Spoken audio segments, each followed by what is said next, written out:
एकदा जोरदार टाळ्यांनी आपण स्वागत करूया. माननीय महानगर आयुक्त डॉक्टर संजय मुखर्जी साहेब यांना विनंती करतो त्यांनी कृपया व्यासपीठावरती आसनस्थ व्हावं. त्याचप्रमाणे लोकसत्ताचे सन्माननीय संपादक गिरीश कुबेर सरांसाठी सुद्धा एकदा जोरदार टाळ्या आपल्या सगळ्यांकडून अपेक्षित आहेत आणि सरांची परवानगी असेल तर सुरू करतो. नमस्कार, सुस्वागतम. सारस्वत बँक प्रस्तुत लोकसत्ता शहरभानमध्ये उपस्थित मान्यवरांचं लोकसत्ताच्या वतीने मी कुणाल रेगे सुसंवादक लोकसत्ता वृत्तपत्र समूहाच्या वतीने मनपूर्वक स्वागत करतो. या उपक्रमाचे सहप्रायोजक आहेत वीणा वर्ल्ड, हिरानंदानी. एकदा जोरदार टाळ्या यांच्यासाठी झाल्या पाहिजे. हे सगळे प्रायोजक आपल्या सोबत असतात म्हणून हा असा जो उपक्रम आहे तो करणं सहज शक्य होतं. मुंबई महानगर प्रदेश विकास प्राधिकरणाच्या म्हणजे MMRDAच्या माध्यमातून महानगरांचे म्हणजे अर्थात मुंबई आहे, ठाणे आहे, नवी मुंबईच्या विकासाचं नियोजन केलं जाते याची आपल्याला कल्पना आहे. आता या महानगरांसाठी नियोजन नेमकं काय आहे, कशा प्रकारे महानगरांचा विकास हा साधला जातो किंवा यासाठी कोणते प्रकल्प नेमके राबवले जात आहेत, या प्रकल्पांमुळे महानगरांचा कायापालट जो होणार आहे तो कसा होणार आहे, असे खरं तर अनेक प्रश्न तुमच्या आमच्या सगळ्यांच्या मनामध्ये आहेत आणि त्याची उकल जी आहे ती आज लोकसत्ता शहरभानमधून आपल्याला होणार आहे. आणि त्यासाठी माननीय महानगर आयुक्त डॉक्टर संजय मुखर्जी साहेब आलेत. पुन्हा एकदा जोरदार टाळ्या त्यांच्यासाठी. आणि ते स्वतः प्रत्यक्ष आपल्याशी संवाद साधणार आहेत. तेव्हा या सगळ्याची सुरुवात आपण औपचारिकतेने करूया.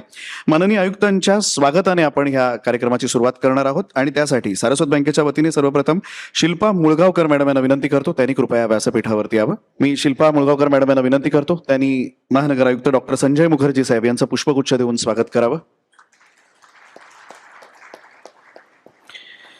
यानंतर वीणा वर्ल्डच्या वतीने केतकी काळे यांना आमंत्रित करतो आणि त्यांना विनंती करतो त्यांच्या हस्ते सुद्धा आपण माननीय महानगर आयुक्त डॉक्टर संजय मुखर्जी साहेब यांचं स्वागत करूया.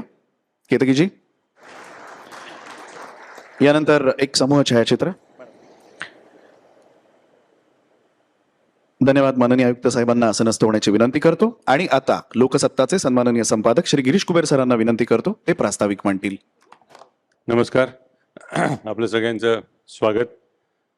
मुंबईमधला हा तिसरा कार्यक्रम महापालिकेचे आयुक्त श्री चहल यांच्या समवेत एक झाला होता. मेट्रोच्या अश्विनी भिडे यांच्याबरोबर झाला होता आणि हा तिसरा. या कार्यक्रमामागची भूमिका अशी की आपल्या शहराविषयी अनेक तक्रारी असतात, पण तक्रारी नसलेले सुद्धा अनेक घटक असतात जे आपल्यासाठी व्यवस्थित काम करत असतात. नळाला पाणी येतं, बटन दाबलं की वीज लागते, बेस्टची बस धावत असते, रस्ते साफ होत असतात. तर हे शहर चालतं कसं याचा एक आपला संबंध या शहराशी जोडला जावा याच्यातनं या कार्यक्रमाची निर्मिती झाली. म्हणून त्याचं शीर्षकच शहर भान असं आहे. कारण आपल्याला अनेकदा हा मुद्दा माझ्याकडून मांडला गेला, त्याच्यामुळे पुनरुक्ती झाली तरी त्याला इलाज नाही. आपल्याला आपले लोकप्रतिनिधी दिल्लीतले माहिती असतात, खासदार माहिती असतात, आमदार माहिती असतात, बातम्यांमध्ये ते येत असतात, त्याच्यामुळे माहिती होतातच ते सगळे. पण आपलं नक्की आपण ज्या परिसरात राहतो तो वॉर्ड कुठला आहे, त्या नगरपालिकेची एकंदर कार्यक्रमाची त्यांची कार्यशैली त्यांची कशी आहे, कशा पद्धतीनं ते काम चालतं, त्यांची आव्हानं काय, त्यांचा अर्थसंकल्प काय आणि ह्या एवढ्या मोठ्या शहराचं नियोजन नक्की होतं कसं. आणि मुंबईला एका अर्थाने एक मुंबईचं एक वेगळेपण असं की महानगरपालिकेच्या बरोबरीनं एक नियोजन, एक त्याला प्राधिकरण म्हणतात, अथॉरिटी म्हणतात, अशा स्वरूपाची एक स्वायत्त व्यवस्था मुंबईसाठी आहे आणि त्याचेच प्रमुख संजयजी आपल्यामध्ये इथे आलेले आहेत. कारण मुंबईचं नियोजन करणं हे वाटतं तितकं अर्थातच सोपं नाही. ज्यांनी कोणी BMCची काम केलं असेल त्यांना हे माहिती असेल. आम्ही ते किती चांगलं किंवा किती वाईट आहे हे रोजच्या रोज करत असतो काम, कारण ते आमच्या कर्तव्याचा भाग आहे. पण आतून बघायला गेलं तर मुंबई चालवणं म्हणजे एखादं राज्य चालवणं इतकं आहे. 6-7 राज्यांपेक्षा मुंबई महानगरपालिका मोठी आहे. जवळपास 1.5 कोटी लोकसंख्येला सांभाळणं, हा भौगोलिक त्याचा परिसर आणि येणारं आणि जाणारं एकंदर माणसांचं हा आकारमान लक्षात घेतला तर मुंबईचं व्यवस्थापन करणं हे खरंच जिकिरीचं आहे. काही गोष्टी या काळात अतिशय सुंदर घडलेल्या आहेत. उदाहरणार्थ तो ईस्टर्न फ्रीवे, पूर्व द्रुतगती मार्ग असेल, आता नवीन एक महामार्ग येतो तो असेल, बोरिवली ठाणे संदर्भात आणखी एक वेगळा प्रयत्न सुरू आहे, प्रयोग सुरू आहे. तर या सगळ्याच्या नियोजनाचा जो एक महत्त्वाचा भार असतो तो MMRDA एजन्सी उचलत असते. MMRDAचे संजय मुखर्जी आपल्याला या संदर्भात अधिक सांगतील. सिडकोमध्ये त्यांनी काम केलेलं आहे, BMCमध्ये काम केलेलं आहे. त्यामुळे मुंबईच्या दुखऱ्या नसा त्यांना बऱ्यापैकी चांगल्यापैकी माहीत आहेत. ते दुखणं त्यांनी अनुभवलेलं आहे. पण सिडकोमध्ये काम करणं म्हणजे मी हे असं मला अनेकदा म्हणावंसं वाटतं की सिडकोमध्ये काम करणं म्हणजे 90% मार्क मिळणाऱ्या मुलाला बोर्डामध्ये आणण्यासारखं आहे. It is much easy. पण MMRDA तसं नाही. MMRDA पूर्णपणे नियोजन करावं लागतं. BMC चालवणं त्याच्यापेक्षा अवघड असतं, आव्हानात्मक असतं.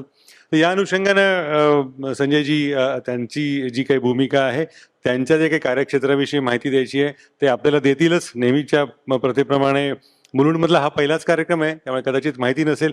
आमचे माझे सहकारी कागद आपल्याला देतील, आपले जे काही प्रश्न असतील, आणि 100% प्रश्न असतील त्याची मला खात्री आहे. नंतर माझे 2 सहकारी हे प्रश्न विचारतील.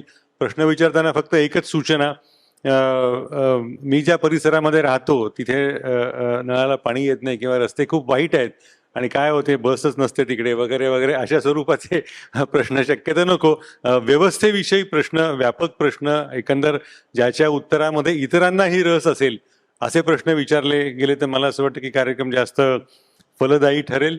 मी जास्त वेळ घेत नाही. संजयजींना ऐकायला आपण सगळे आलेले आहात, आणि मी ऐकायला हा शब्द वापरला, हा त्याचा दुसरा एक अर्थ असा आहे की त्यांना ऐकावं असं कार्यक्रमाशिवाय सुद्धा बरंच काही आहे. म्हणजे ते कार्यक्रमाचा या संबंध नाही आहे मला माहिती आहे. हा अलीकडच्या काळात ना कलाकार हा शब्द फार वाईट अर्थाने वापरला जातो. म्हणजे अमुक एखादा कलाकार आहे असं जेव्हा कोणीतरी म्हणतं कुणाला, त्याचा सकारात्मक अर्थ घेतला जात नाही. पण तो मुद्दा सोडून द्या, त्या कलाकाराला लागलेला वाईट अर्थ सोडून द्या. पण संजय खाजगी आयुष्यामध्ये उत्तम कलाकार आहेत. म्हणजे महाराष्ट्र सेवा संघाने त्यांचा वर्धापन दिन वगैरे असेल तर त्यांच्या वतीनं मी सांगतो, अतिशय सुंदर गातात. किशोर कुमारचा जुना कालखंड त्यांना मुखोद्गत आहे. म्हणजे त्यांना गाणी पाठ आहेत अशी. सरकारी सेवेमध्ये राहून सुरेल पण जपणं किती अवघड आहे हे मी सांगायची गरज नाही. अधिक वेळ आपला घेत नाही. आपल्या सगळ्यांचे पुन्हा एकदा आभार. धन्यवाद. धन्यवाद सर, खूप खूप आभार. यानंतर माननीय आयुक्त साहेबांना विनंती करतो ते आपल्याला संबोधित करतील. नमस्कार मित्रांनो, सर्वप्रथम मी माननीय कुबेर साहेब आणि लोकसत्ताचे एडिटोरियल बोर्ड, व्यवस्थापन सर्वांच्या धन्यवाद देतो की मला त्यांनी हा संधी उपलब्ध करून दिली की मला इथे यावं शक्य झालं आणि आपल्याला संबोधित करायचा ही एक ऑपॉर्च्युनिटी जी आहे ही ऑपॉर्च्युनिटी मला मिळाली. मित्रांनो, मुंबईमध्ये राहत असताना म्हणजे आणि मुंबईमध्ये काम करत असताना वेगवेगळे प्रकारची एक्सपेक्टेशन्स सिटिझन्सची असतात. आणि मी 2011ला जेव्हा मुंबईला मी ॲक्च्युली माझी करिअर मी ठाण्याला सुरू केली होती, पण 2 वर्ष तिकडे काम केल्यानंतर मला सरकारने लातूरला पाठवून दिलं.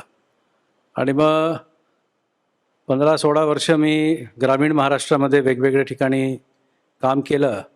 आणि नंतर 2011ला मी मुंबईमध्ये आलो. आणि त्यावेळेस एक मुंबईमध्ये एक नागरिक म्हणून, बिकॉज मी एक फार वेगळ्या डिपार्टमेंटमध्ये होतो सुरुवातीला, मी राज्य उत्पादन शुल्काचा आयुक्त म्हणून आलो होतो. तो दारू खाता. आणि त्याच्यामध्ये त्यावेळेस असं होतं की मला तत्कालीन बिग बॉस जे होते त्यांनी बोलवलं आणि सांगितलं की 5,000 कोटीचा टार्गेट आहे, एका वर्षात 8,500 कोटी रुपये करायचं आहे. आणि त्यामुळे नाईलाजाने 2 गोष्ट करावे लागले. एक तर मुंबईमध्ये राहायचे असेल तर मुंबईमध्ये how difficult it is to find a house, how difficult it is to get your child admitted in a school, how difficult it is to get household help to do any work, how difficult it is to travel and commute. हे मला जाणवलं, because त्या खात्यामध्ये जर इतकं हे करायचं असेल तर यू नीड टू नो. मग त्यानंतर मला कळलं की मँग्रोव्सच्या जंगलामध्ये काय होत असते, हातभट्ट्या कुठे असतात, अवैध दारू कसे काय आणतात.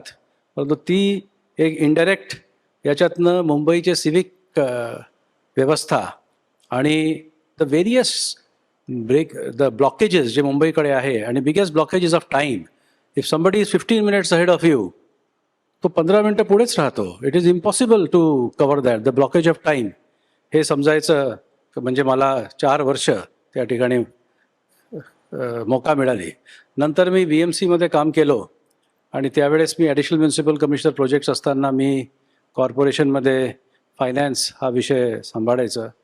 त्याचप्रकारे सर्व जे महत्त्वाकांक्षी प्रोजेक्ट्स होते त्यावेळेचे सरकारने सुरू केलेले, जसे की आपले मुंबई कोस्टल रोड असेल, Maharashtra Mumbai sewage disposal project STPचा प्रोजेक्ट असेल, त्यानंतर इंटिग्रेटेड सिवर मॅनेजमेंट प्रोजेक्ट असेल किंवा सॉलिड वेस्ट मॅनेजमेंटचे जे आपले देवनार वगैरेचे प्रकल्प असेल, हे सगळं प्रोजेक्ट्स वगैरे मी त्यावेळेस बघायचो. I am just giving a background into how I have work because that will give you an idea how I think. आणि त्यानंतर तिथून तिथे जवळजवळ 4.5 वर्ष काम केलं. तिथे मला अत्यंत आनंद झाला. निकम साहेब मला भेटले, बांबळे भेटले, हे माझ्याबरोबर त्या ठिकाणी काम करायचे. मिडल वेतरणा प्रकल्पाला आपण कार्यान्वित केलं होतं त्यावेळेस.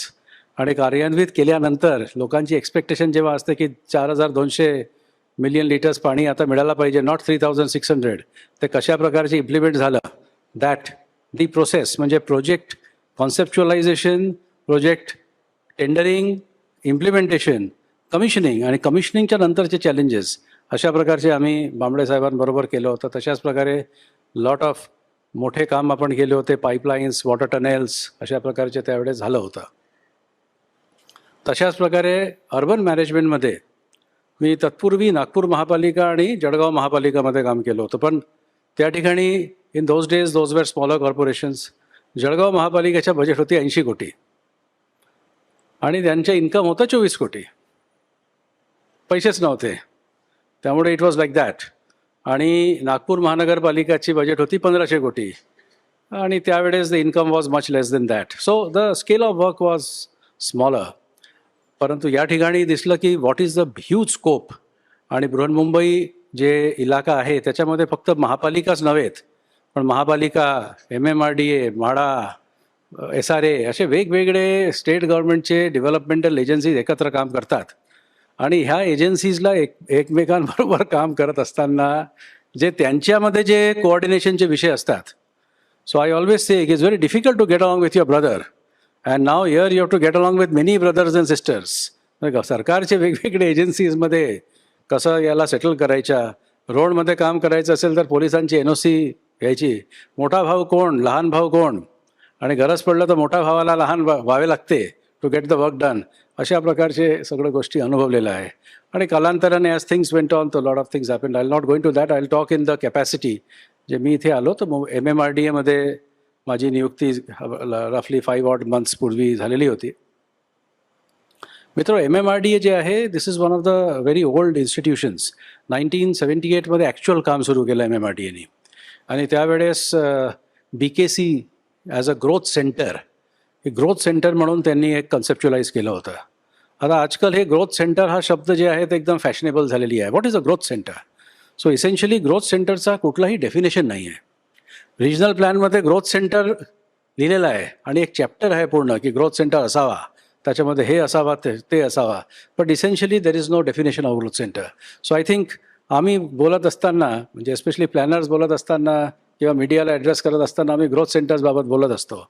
Growth center means that there is this particular area where the government says that this is going to be a focus.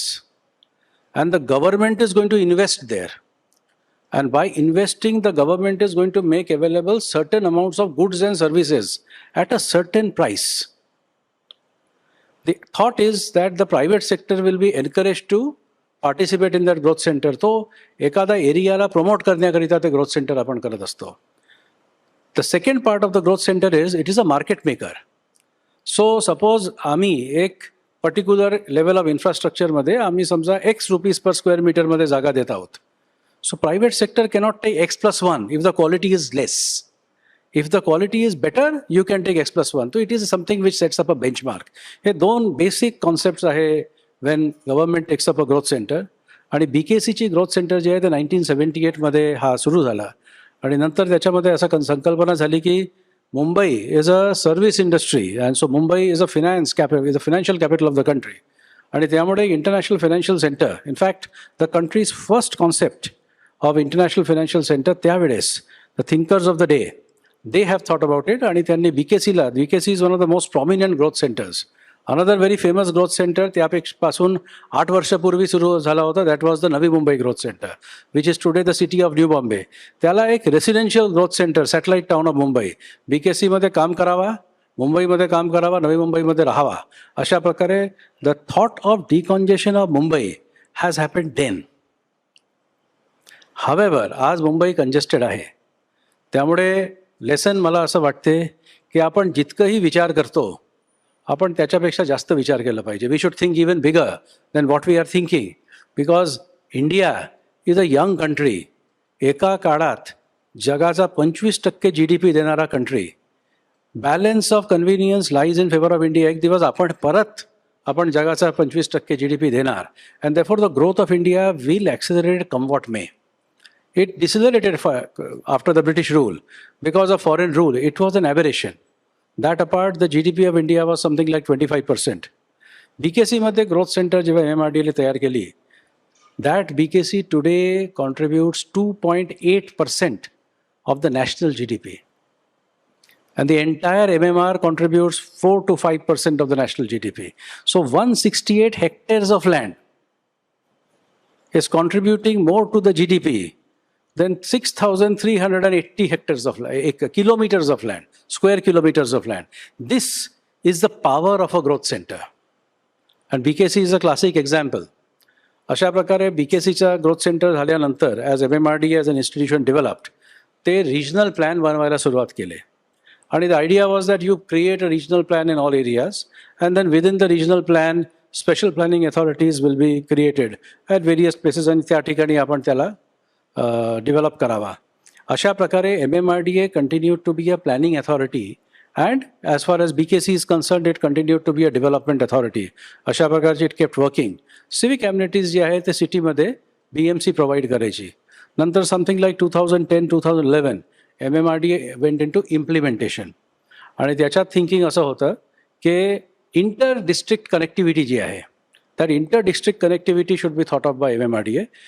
Intra-district connectivity will be thought of by the respective local bodies. So BMC will look into any road. Say it is Goregaon to Mulund link road. So BMC will do that. But if it is a Thane to Borivali tunnel, then that is cross-district. So MMRDA should do that. As time went on, MMRDA 2015ला दुसरी metamorphosis केली, the third change. And that change is की MMRDA became a full-fledged project implementing agency. आणि फुल fledged project implementing agency असताना then MMRDA started doing major projects which are technically difficult and which need to be done within a limited time period. ते within the city of Mumbai ते सुरुवात केली त्यांनी करायला. So whether it is SCLR, whether it is Kherwadi flyover, ते काम पण MMRDA ने सुरू केलं. परंतु सर्वात मोठा प्रकल्प जे MMRDA ने त्यावेळेस सुरू केलं that was the metro rail project. तत्पूर्वी MMRDA ने मोनोरेलची एक प्रकल्प केली होती which doesn't make money and actually makes a lot of losses. आणि स्कायवॉक्सची एक संकल्पना केली होती ज्याच्या बाबतीत I think the jury is out on that, so will not talk about it. But metro रेलची एक संकल्पना सुरू केली and there are 14 major metro lines which are planned. These 14 major metro lines stretch all the way from South Mumbai up to Badlapur. That is the stretch. And it stretches all the way from Mumbai up to Kalyan and Taloja. आणि त्यानंतर MMRDA and CITCO, they jointly prepared the CITCO's 4 metro lines, the 4 metro line. अशा प्रकारे एक संपूर्ण मुंबईचा metro train, local train. Interestingly सुरुवातीला metro ट्रेनचा ॲक्टच नव्हता, त्यामुळे ट्रामवेज ॲक्टमध्ये सुरू झाला. And MMRDA was the agency which built the first metro line under the public private partnership mode. त्यावेळेस असा विचार होता की maybe public transport can be commercially viable. And therefore the first metro line on the public-private partnership मोडमध्ये ट्रॅमवेज ॲक्टमध्ये झाला होता. And that was the line 1. That is the Versova Andheri Ghatkopar route, जे आजही आमच्या सर्वात जास्त पॅसेंजर घेणारा रूट आहे, because it is the only east west connector that we are having in the train lines. Otherwise तर हे सगळं प्लॅनिंग करत असताना then MMRDA started doing the comprehensive transport, city transport plans. अशा प्रकारे आपण सिटीचे within the city, outside the city जे मेजर कनेक्टिव्हिटी असावा, major arterial connectivity, not smaller connectivity, अशा प्रकारची आपण कनेक्टिव्हिटीचे विषय सुरू केले. आणि देअरफोर द वर्टिकल्स बिकेम 4. पहिला वर्टिकल आमचा जे that was BKC, Wadala etcetera, the small growth centres that we had within the city of Mumbai, ती पहिली वर्टिकल. दुसरी वर्टिकल म्हणजे आपले ब्रिजेस, रोड्स वगैरेचे जे आपण कामं करत असतो, that is the second vertical. Third vertical is the roads vertical. And the fourth vertical was the planning and development vertical. Planning and development means to create the comprehensive transport plan, to make the regional plan, to prepare the development plan of various urban local bodies, to train urban local bodies to, prepare their respective plans, अशा प्रकारचे. आणि त्यानंतर ती जे तुम्ही plan केलेला आहे त्या प्लॅनचा इम्प्लिमेंटेशन, त्या प्लॅनचा डेव्हलपमेंट, अशा प्रकारचे 4 जे आहे मेजर व्हर्टिकल्स. आपण जर to simplify MMRDA, I am saying this, out of the huge area that it does. Otherwise area फार मोठा आहे, म्हणजे 2 complete district, Mumbai suburban, then part district Thane, Palghar, Raigad, etcetera. So एक एरिया इज अदरवाईज बिग. पण कामाला जर आपण हे केलेलं आहे ते MMRDA चा सिव्हिल इन्फ्रास्ट्रक्चरमध्ये आताच्या biggest project is the Mumbai trans harbour link. And in the rail इन्फ्रास्ट्रक्चरमध्ये आमचा बिगेस्ट प्रोजेक्ट जे आहे that is the entire metro rail network. In fact, these are the, like for instance, in the biggest projects in Mumbai, if you take the top 5, then these are 2 projects which come in them, and MTHL is actually the top project among all of these. आता हे जे सगळे प्रकल्प MMRDA करत आहे, तर ह्या प्रकल्पाला याची एक व्याप्तीचा जर आपण म्हणजे अनुमान करणं, I am sure all of you who are sitting here and who have come on this pious day of Dr. Ambedkar's death anniversary, firstly my salutations to him. You people, everybody, प्रत्येकांना माहीत असेल की कोणत्या line कुठे जातो, की line 2A जे आहे ते कुठून दहीसर ते DN नगर ते मंडाडे वगैरे वगैरे. So that I am sure या ठिकाणी सर्वांना माहीत आहे. But see we always say that these projects are game changers. प्रश्न आहे की या प्रोजेक्टला आपण गेम चेंजर का म्हणायचं? Is it simply because they will bring down the cars in the road? Then why has the cars not come down? आपण आता 3 मेट्रो लाईन चालू केले, गाड्या असं वाटत तर नाही की कमी होत आहे. वाय? द रिझन इज की the pressure of the population is so much, and since we are in an extreme growth stage, and this growth stage actually has just begun. So therefore I don't know how much that will be visible, but just say to take into account the most famous thing that we do, that is the metro. On commissioning of this metro, the total carbon impact will be 15 lakh metric tons of carbon. That is the carbon impact. And this is going to be majorly because of lesser distance of travel, lesser use of fossil fuels. So that is तुमची जे time वाचेल, म्हणजे 32 is the year when this entire next 10 years when this entire network is supposed to be completed. Time जे वाचेल त्या टाइमचा आजचा म्हणजे 2018चा जर आपण बेस इयर पकडला, देन 2018 प्राइसेसमध्ये the financial implication is 8,500 crore of money saved in terms of time when we take the average cost of a labor. Similarly, the fuel that will be saved is something like another same 8,500 crores of fuel saved. Vehicle repair, maintenance and all those things that happen, 3,500 crores of that saved. This metro line itself has provided around 1 lakh चा वर जे आहे त्याची employment जनरेशनची त्याची capacity आहे. तर हे सगळ्या गोष्टी जेव्हा होणार, याचे स्पिन ऑफ इफेक्ट जे आहे ते कदाचित आज इमॅजिन करणं कठीण होणार.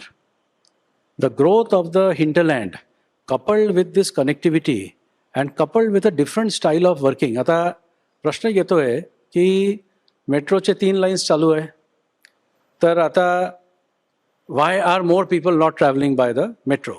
हा एक प्रश्न आहे. तर if you think about that, then essentially if I travel by train, then my average traveling distance is 30 to 31 kilometers.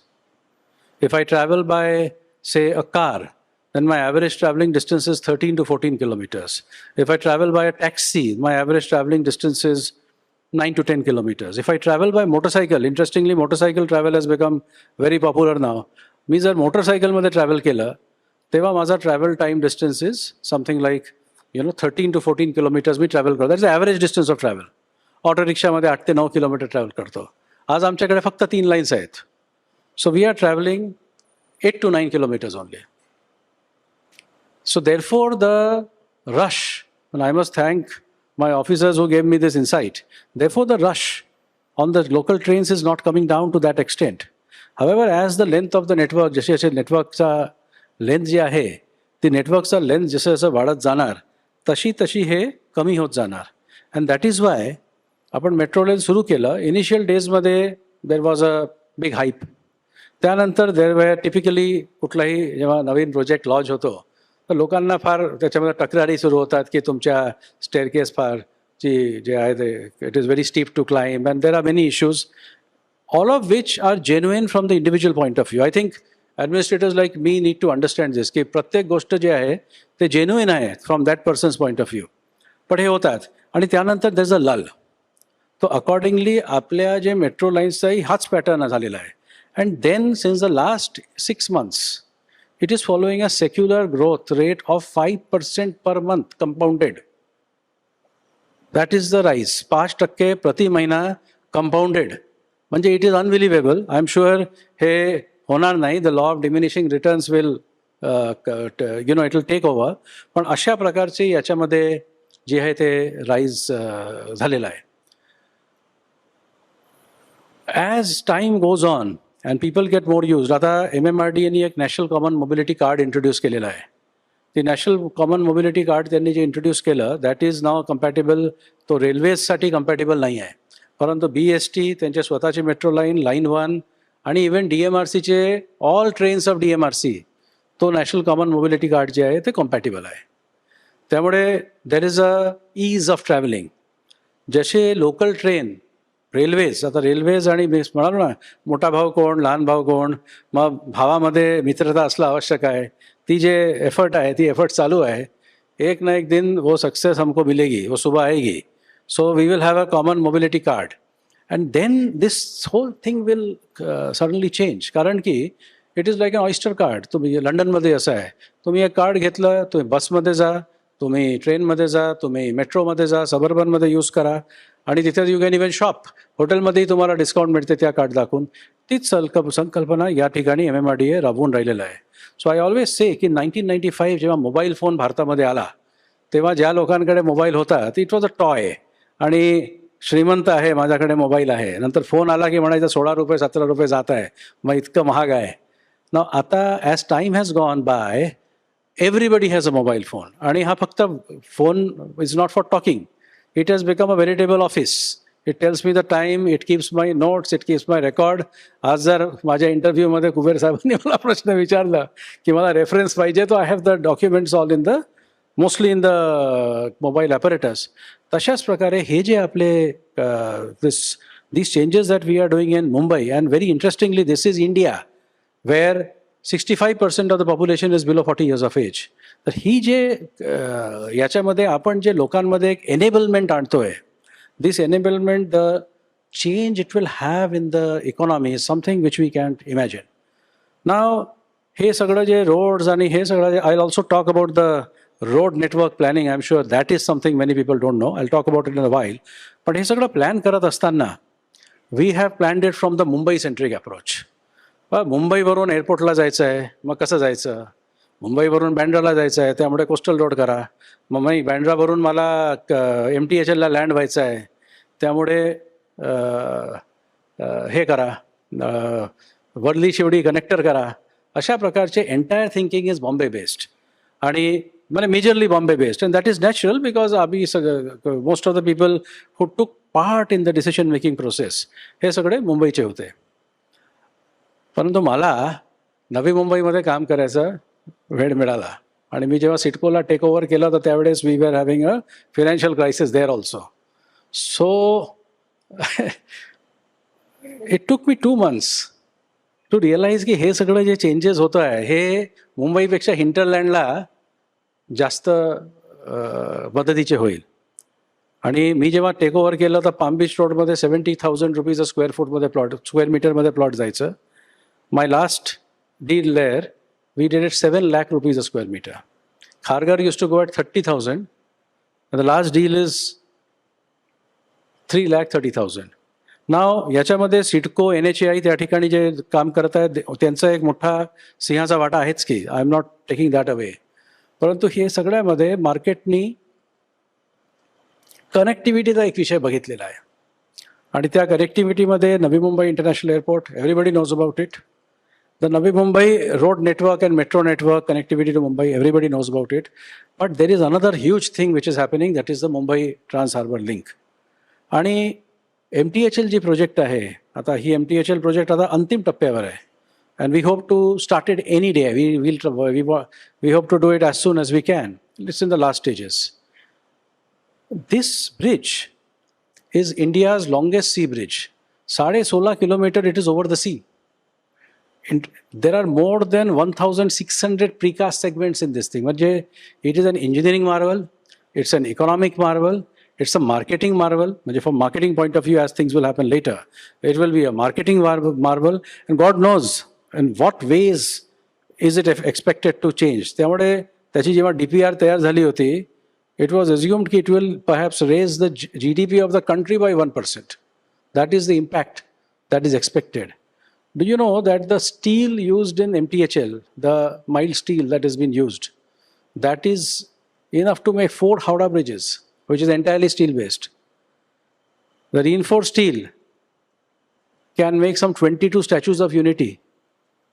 If we put the trucks who have come for the use of this MTHL, and if you put them in the line, then the consultant estimates, and he might be a little bit wrong, it's not perfect, but consultant estimate आहे की भारतापासून up to the moon, this is the line that the trucks, if they would be put on in one way, that will go. It has a longest span, 180-meter span. Some fabulous technologies have been used in construction of MTHL. One of them is the Japanese technology, which MMRDA talks about a lot. And our engineers and even our non-engineers love it. It is called orthotropic steel decks. Basically, orthotropic steel decks technology ज्याच्यातनं आपल्याला span जे आहे ते span मोठा करता येते. आणि त्यामुळे MTHL मध्ये आपल्याला 180 मीटरचे स्पॅन, 150 मीटरचे स्पॅन, 160 मीटरचे स्पॅन, अशा प्रकारचे स्पॅन्स आपल्याला करता आला. आणि therefore there are about more than 1,000 piers. There are pile caps are more than 2,500. अशा प्रकारच्या नवीन टेक्नॉलॉजीज जे आहे ते नवीन टेक्नॉलॉजीज लावून हे मुंबई ट्रान्स हार्बर लिंक जे आहे ते Mumbai trans harbour Link construct झालेलं आहे.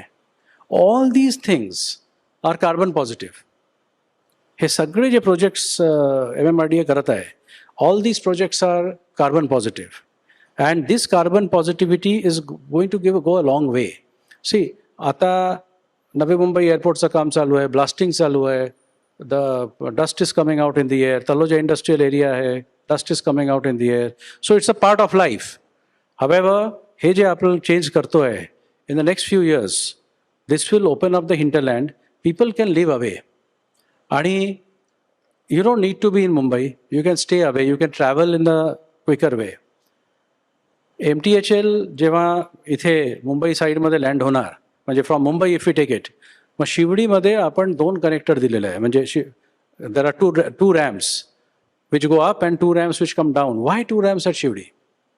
त्याचं कारण असं की one of the biggest supplier will be the connectivity between BPT and JNPT, and most of the people will go to JNPT. So the JNPT connection, so the trucks should go through this MTHL, don't go to the cities at all. So that is one thing. त्यामुळे तसं केलेलं आहे. Eastern फ्रीवेवरनं connectivity जे आहे ते आपण eastern फ्रीवेवरनं connectivity दिलेली आहे. You can get up to the bridge from the Eastern Freeway, you can get down to the bridge from the Eastern Freeway. आणि साऊथ मुंबईवरून the next connectivity is through the Worli Sewri interchange. As you travel the bridge 16.5 kilometre you will travel in the sea, and then total 22.5 kilometer length is the length of the interchanges. So as you travel in this particular distance, तुम्ही travel करणार, तिकडे जेव्हा आपण नवी मुंबईला पोहोचणार तर आपण उल्वेमध्ये लँड होणार. शिवाजीनगर इंटरचेंज म्हणून एक नाव आहे. त्या शिवाजीनगर इंटरचेंजमध्ये सिडकोनी 2 कोस्टल रोड्स प्लॅन केलेले आहे. एक कोस्टल रोड आंतरराष्ट्रीय विमानतळाकडे घेऊन जातील आणि to Palm Beach Road. And from MTHL to Palm Beach Road the distance is estimated to be 9 minutes. दूसरा कोस्टल रोड जे आहे which CIDCO is planning that is to take you to Kharghar and then to the international corporate park. So 2 other packets are being opened up जे आज आपल्याकडे तेवढं connectivity आणि तेवढं openness जे आहे ते ओपननेसमध्ये नाही आहे. त्यानंतर as you go further down तर आता these 2 coastal roads are still awaiting the environment clearance from government of India. Therefore आत्ताचे जे MTHL आहे that is connecting to the local roads of CIDCO, but CIDCO has done all that work and they have upgraded the roads to the extent of the capacity. खाली गेलं आपण तर there is a very famous village and that is the Jasai village. It is the hometown of Diba Patil.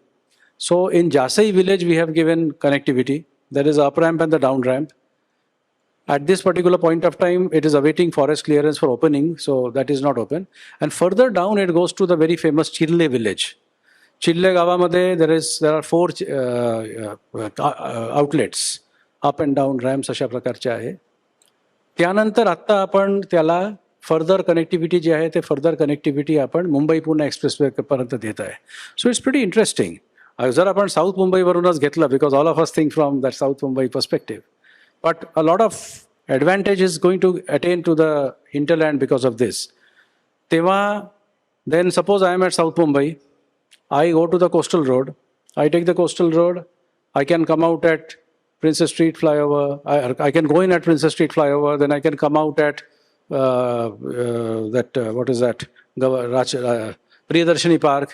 Beyond that, I can get down at Haji Ali. Beyond that, I can get down at Worli. Then I can take the Worli-Versova Sea Link, and I can go down to Versova. There are 3 interchanges, so there are 3 places I can get down. Then MMRDA is planning the Virar-Versova Sea Link. Now that is going to be the longest sea link ever thought of in. The total length of the bridge is 45 kilometers. The total length of construction, if you include the interchanges, will be 94 kilometers. Another for 39 kilometers of simple interchanges. And the total cost of this bridge as of 2020 prices is 65,000 crores. So we have divided, त्याला आपण 2 तुकड्यामध्ये वाटलेला आहे. Phase 1 आपण 25,000 कोटीचा एक केलेला आहे आणि phase 2 37,000 क्रोर्सचा केलेला आहे. आणि जायका बरोबर आपली चर्चा झाली आणि ॲट टॉप लेवल डेलिगेशन जपानला जाऊन सगळं फॉलोअप झालेलं आहे. आणि that matter is now being followed up with government of India. तो ते JICA government of Maharashtra is trying to get JICA funding for that particular project. आणि ती जर प्रोजेक्ट झाली then therefore essentially you can go all the way straight down without a block up to Virar and Versova. आणि like in the United States, you live far away, but you come and work wherever you want. Or I live in the hinterland, I work 3 days in the week in the city, and 3 days I work in the तशा प्रकारचा एक opportunity जी आहे ती opportunity आपल्या लोकांना by road पण उपलब्ध होतील. प्रश्न असा आहे की why provide these things for cars. Answer is this, that when I enable people, because governmentचा रोल आहे to provide a level playing field. So enablement जेव्हा आपण करतो तेव्हा आपण डिस्क्रिमिनेट करणार नाही. We will provide as per what the numbers and what the statistics tell us. And numbers and statistics tell us ki both have to be provided. And Mumbai always has been a financial capital. So you have to make it attractive to the people of the financial sector as well. इथे the second connectivity जी आहे, आता इथून आपण MTHL घेतलं, you have both the coastal roads. And then further down, you can get connected to the Bombay-Pune highway. So essentially, you can take the Navi Mumbai International Airport तुम्ही पुण्यावरूनही घेऊ शकता within 1 hour. That is the essential plan. So Navi Mumbai International Airport will cater to Mumbai, it will cater to Pune, and that is the whole plan which MMRDA and that part in association with CITCO, that is the plan. ठाण्यामध्ये आता एक पूर्ण master plan आपण तयार करतोय. And this whole master plan जे आपण तयार करणार आहे, there will be sort of a ring road outside every city. So आज आपण ठाणे जिल्ह्यावरून जेव्हा ट्रॅव्हल करतो किंवा ठाणे मीन्स ठाणे, पालघर, रायगड, तर आपल्याला ह्या शहराचा बाहेरून जायचा काही मार्ग नाही आहे. This Virar Versova will be sort of a ring road, it will go out. Similarly within the city, म्हणजे इंटरनली जेव्हा ट्रॅव्हल करत असताना, बिकॉज आता ग्रेटर मुंबई म्हणजे फक्त BMC लिमिट नाही आहे. Greater Mumbai has now metamorphose to the Mumbai metropolitan region. त्यामुळे त्या ठिकाणी every place you should be able to get out. So whether it is a Airoli, Katai, road that is being built, or whether it is a Kalyan Ring Road, or whether it is the other things which we are now going to get out, whether it is a Thane Coastal Road. All of these are basically trying to give you an access to the next point without going to the city traffic. Yachat, there will be three-pronged action is very clear-cut visible. Number one, जे through and through traffic आहे त्यांच्यासाठी सोपं होणार. जी traffic within city असेल त्यांच्यासाठी सोपं होणार. आणि जी environmental impact आहे, that the spin-off of the environmental impact will be for a very long time, because these roads will all last for several years, hundreds of years. तर अशा प्रकारचा एक टोटल प्लॅनिंग MMRDA करत आहे. आता when you are doing this planning, then the most important thing comes की planning is for whom and why. So planning is for us, it's for you and me, it's for the citizens of this country. This is the general thought process. तर हे करत असताना तर how do people get to go there. आज तर त्या ठिकाणी तेवढं डेव्हलपमेंट नाही आहे. So therefore what are the growth centres that can be possibly there. तो for instance we are now developing several growth centres around the Mumbai metropolitan region. आणि हे सगळं ग्रोथ सेंटर करत असताना we are where the MTHL lands. So we have proposed a MTHL influenced new town authority, which has been approved by the MMRDA authority by the Honorable Chief Minister. आणि ते आता सरकारकडे नोटिफिकेशनसाठी पडलेलं आहे. आणि ती नोटिफिकेशन ज्या दिवशी पब्लिश होतील that day a city of 323 square kilometers of the size of New Bombay, you may say. New Bombay is 378. So it is slightly smaller than New Bombay, but that 323 square kilometers will happen. This is to anticipate the future. Because whereas New Bombay is being built, Panvel, CIDCO has handed over, but then there is a lot of land to be developed by them, so that is being done. Naina will be developed, and this is one area. So you have to think bigger, because आपण जितकंही इतकं planning पूर्वी काम झालं नाही असं नाही आहे, परंतु कदाचित आपल्याला अजून विचार करायचा होता. अशा प्रकारचा विचाराने हा जे आहे हा फार मोठा आपण एक हे घेतोय. तशाच प्रकारे we have thought of 10 growth centers along this Thane and Raigad district. त्यामध्ये भिवंडी, रायगडमध्ये पोयनाड, भिवंडीमध्ये कारभे अशा जे गावं आहेत त्या ठिकाणी आपण इंडस्ट्रियल ग्रोथ सेंटर्स म्हणजे industry will be the theme. So in Bhiwandi it will be essentially logistics etcetera. आणि there are other places where we have taken up different type of things. So somewhere ITES, finance, medical, as a 10 growth centers and 10 smaller local development centers we call it. अशा प्रकारच्या संकल्पना ज्या आहेत MMRDAच्या बोर्डामध्ये आपण आता नुकत्याच सगळं आपण मान्यता घेतलेलं आहे आणि माननीय मुख्यमंत्र्यांनी त्याची मान्यता दिलेली आहे. आणि आता ते गव्हर्नमेंट स्टेजवर for notification, for declaration of us as the local development authority and for handing over the government land to us for so that we can start our development and monetise that land and raise resources for this thing. यासाठी गेलेले आहे. Water, जल ही जीवन है ऐसा बोलते हैं. तो MMRDA for the first time ventured in the Surya project that is almost complete. So for Vasai Virar we are giving them 185 million liters per day. तो आपण बल्क वॉटर देतोय. मीरा भाईंदरचा it will be done in the next 3 months. तर अशा प्रकारची एक संकल्पना आहे. तो in this way the whole thought process of MMRDA is connectivity, growth, planning and enablement. हे जे 4 गोष्टी जर झालं then the future of Mumbai will be different than what is the present.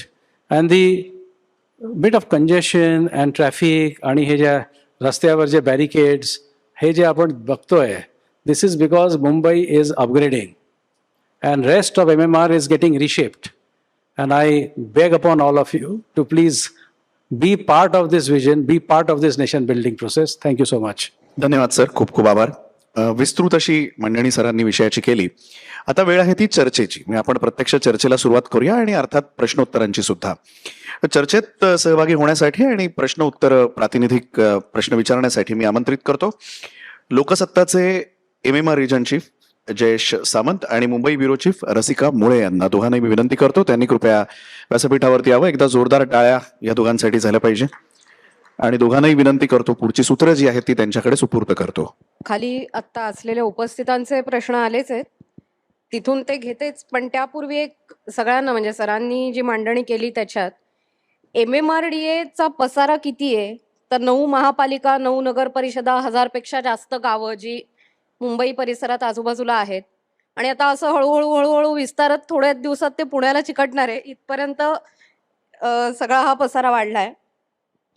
यातला एक मुख्य सर्वाधिक माहिती असलेला किंवा चर्चेचा भाग म्हणजे मेट्रो. आत्ता त्याच्यावर सर बोललेच आहेत. आपलं एक 337 किलोमीटरचं आत्ता आपण प्रोजेक्ट करतोय. ते 500 पर्यंत करायचं टार्गेट आहे. तर आता नवं त्याच्यात काय काय पुढे असेल? 500 किलोमीटर अशा प्रकारचा टार्गेट नाही आहे. 337 किलोमीटर्स म्हणजे आपले 14 लाईन्सच्या टोटल लेंथ आहे आणि गरज पडलं तर ते 337 किलोमीटरच्या लाईन वाढतील. जसे आता ठाणे रिंग मेट्रो एक कॉन्सेप्ट आपला ॲड झालेला आहे.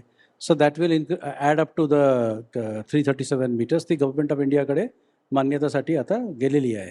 तर the target is not to reach a number. The target is to reach an optimal connectivity. आणि आता द टार्गेट इज की जे आपण जे प्रोजेक्ट सुरू केलेला आहे ना, इट्स अ ह्यूज प्रोजेक्ट. म्हणजे याला करायला manpower, engineers, material, companies who supply the vendors, हे सगळ्यांचे शॉर्टेज आहे. त्यामुळे the target now is to get these things completed first and then expand. In the near future we intend to start the work of metro line 12. त्याची tender आता निघालेली आहे. Then metro line 14 जे आहे ती that is the Badlapur which goes all the way up to Kanjur to Badlapur. So Metro Line 14 is the other metro line that we will take up in the first priority. Then the third one is the airport to airport connectivity, which will be a public-private partnerships प्रकल्प असणार. And the other ones are to start in actually 26. जे आपली जे plan आहे ना त्या प्लॅनप्रमाणे ते 26ला सुरू होतील. म्हणजे एका टप्प्याचं कंप्लीट करायचं, मग सेकंड टप्प्याचं घ्यायचं. मला असं आता वाटतं नजीकच्या ह्याच्यात 24 मध्ये किंवा नजीकच्या ह्याच्यात आता कुठल्या कुठल्या पूर्ण होऊन कार्यरत होतील? आता आपण 2-3 लाईन चालवतोय आणि we can commission certain lines in part. पण इसेन्शियली जे आपली फोकस MMRDचं आतापर्यंत जे राहिलेलं आहे ना आणि जे आपण लिहितो that is for the civil work. पण इलेक्ट्रिकलचं जे आहे ते इलेक्ट्रिकल सिस्टम्सचे जे कॉम्पोनंट आहे ते कामं आता आपल्याला सुरू झालेलं आहे. So I think a fair assessment is की जे कामं आता चालू आहे ते it will take 3 years for these works to all get completed. नाही, इथे आपण रसिकांनी मेट्रो पासून सुरुवात केली आणि मला इथे उपस्थित असलेल्यांचे अनेक प्रश्न तेच आहेत. म्हणजे तुम्ही एक मुद्दा भाषणाच्या शेवटी मांडलात की मुंबई अपग्रेड होते आहे, तर त्यामुळे त्या अनुषंगाने जे काही कामाच्या निमित्ताने जे त्रास सहन करावे लागत आहेत मुंबईकरांना, म्हणजे हे बॅरिकेड्स दिसतात, गर्दी दिसते, त्या निमित्ताने ट्रॅफिक दिसतंय, ठाण्यात ते खूपच मोठ्या प्रमाणावर दिसतंय, तर ते हा काळ थोडासा आपल्याला सहन करावा लागेल. पण एक साधारण एक कॉमन प्रश्न यात दिसतोय जो रसिकांनी मगाशी विचारला, तर मी परत पुन्हा तो थोडासा स्पेसिफिक लेवलला जाईन की नजीकच्या काळात कुठले अगदी थेट तुम्ही सांगू शकाल असे कुठले मेट्रोचे प्रकल्प लवकर सुरू होऊ शकतील? मुलुंडकर आहे तिकडे मोठ्या प्रमाणावर अर्थातच, तर त्यांचा प्रश्न आहे हा जो घाटकोपर ठाणे लिंक जी आहे मेट्रोची, तर ती कधीपर्यंत कुठल्या टप्प्यात सुरू होऊ शकेल? आता नजीकच्या काळामध्ये part of metro line 5, part of metro line C, metros जे आहे याच्यामध्ये 2 थिंग्स आर व्हेरी क्रुशियल. पहिली गोष्ट the car sheds or the depots. तर मेट्रो कारशेडचा जे विषय आहे ते मेट्रो कारशेडचा विषय actually has been solved in the last 4 months. आपण कांजूरचा मेट्रो कारशेड आपल्याला जागा मिळाली आणि त्याचे टेंडर निघाला, दॅट इज वन. त्यानंतर तुमचा मोगरपाडाचा कॅबिनेट निर्णय झाला आणि सिडकोच्या धर्तीवर 22.5% 12.5% देऊन त्याला ॲक्वायर करायचा निर्णय झालेला आहे आणि ठाणे कलेक्टर ते करत आहे आणि लोकांच्या सहमती आहे. तर that is second. Third is आपले निलजेपाडाचा जी आपल्याला जागा मिळाली. त्यानंतर आपण राईमुर्देचा जागा सोडून डोंगरीची जागा घेतली. So unless you have the car shades you cannot commission these metros. Now there is a idea की तुम्ही समजा आता लाईन 5ला पार्टली कमिशन करायचे असेल तर रेस्क्यू सायडिंग देऊन तुम्ही चालू करा. पण मोस्ट इम्पॉर्टंटली मेट्रोमध्ये हे काही माझ्या हातात नसते की to start it. The CMRS has to agree and the CMRS wants a car shed. तर आता कारशेड्स आपल्याला जागा मिळालेली आहे आणि आपले सगळे कारशेडचे टेंडर्स निघालेलं आहे, वर्क अवॉर्ड झालेलं आहे आणि काम आता सुरू होत आहे किंवा झालेलं आहे. So we have made this very big progress. That is one. Second is that जे आपले सिस्टम्सचं काम असते, म्हणजे रेग्स घेणे, रेक्स म्हणजे train which doesn't have a marking basically, तर रेक्स ट्रेन्स घेणे, लोकोमोटिव्स घेणे, ओव्हरहेड इलेक्ट्रिफिकेशनचे लाईन्स लावणे एक्सेट्रा जे सिस्टम्स CBTC सिस्टम इन्स्टॉल करणे एक्सेट्रा, ही जी आहे हे कामं आता या प्रकल्पाचे सगळे सुरू आहेत. आणि these projects are all being now, the electrical part has got foreign assistance, so they go as per their system and as per their lines. अशा प्रकारचे आहे. त्यामुळे I am not going to say की एकदम उद्याच काही सुरू होणार. I will not make that thing. I think a fair assessment is की it will take 2.5 to 3 years for the existing lines to be all commissioned, all of them, not one or two, all of them. And I think की within the next 2.5 to 3 years टप्प्याटप्प्यावर म्हणजे one after the other हे सगळे lines जे आहेत ते commission होणे सुरू होतील. So as far as the barricading is concerned in these lines you will have to bear it for that period. थोडासा एक आत्ता अनुषंगाने प्रश्न आहे आणि त्याला मी माझाही एक मुद्दा जोडते. रमेश नार्वेकर यांनी विचारलं की अनेक ठिकाणी मेट्रोची कामं सुरू झाली, पण थोड्या दिवसाने ती आम्हाला बघताना मात्र बंद झालेली दिसतात. आता त्यालाच अनुषंगाने पुढचा मुद्दा असा की हा एवढा मोठा पसारा आहे, एवढा डोलार आहे, मग याच्यासाठी आपल्या आर्थिक तरतुदी आणि हे सगळं आपण कसं सांभाळतो आणि कसं आपण ते उभं करणार? ओके, मग आता आपण एक फार काय म्हणतात त्याला, it's a very delicate question.